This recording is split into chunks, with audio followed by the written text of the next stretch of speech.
In 1 Corinthians 15, Paul begins that section about which is going to focus on resurrection, uh, talking about the various witnesses to the resurrection, and notices that there are over 500 of them.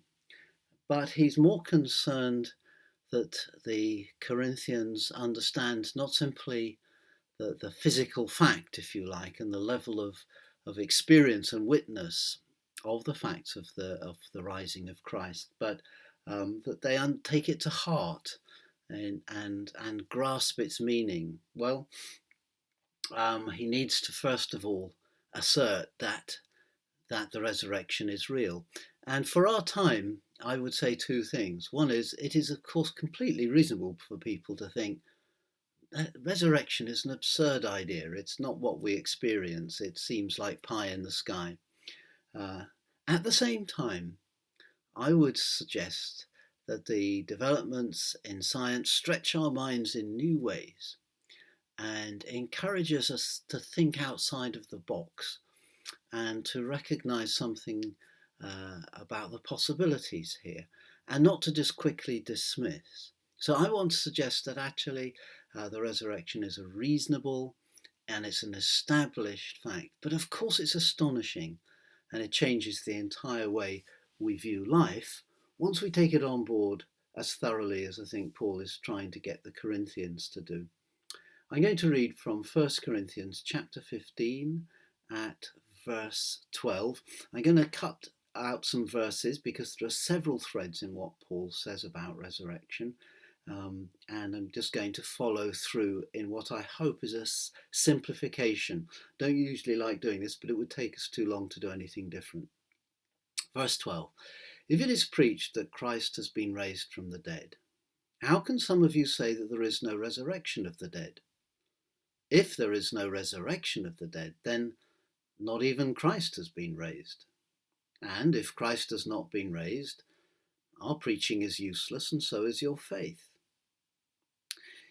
Verse 20. Christ has indeed been raised from the dead, the firstfruits of those who have fallen asleep. Verse 35. But someone may ask, how are the dead raised? With what kind of body will they come? How foolish. What you sow does not come to life unless it dies. When you sow, you do not plant the body that will be, but just a seed, perhaps of wheat or something else. But God gives it a body as God has determined, and to each kind of seed he gives its own body. So will it be, verse 42, with the resurrection of the dead. The body that is sown is perishable. It is raised imperishable. It is sown in dishonour. It is raised in glory. It is sown in weakness. It is raised in power. It is sown a natural body. It is raised a spiritual body. If there is a natural body, there is also a spiritual body. So, let's turn our attention now, if you would, to the message which I offer in response to that reading, and hopefully unpacking some elements of it, including that rather curious image from within nature of the buried seed becoming a different kind of body that Paul uses for something that is done to nature. But you'll see what I mean in the message.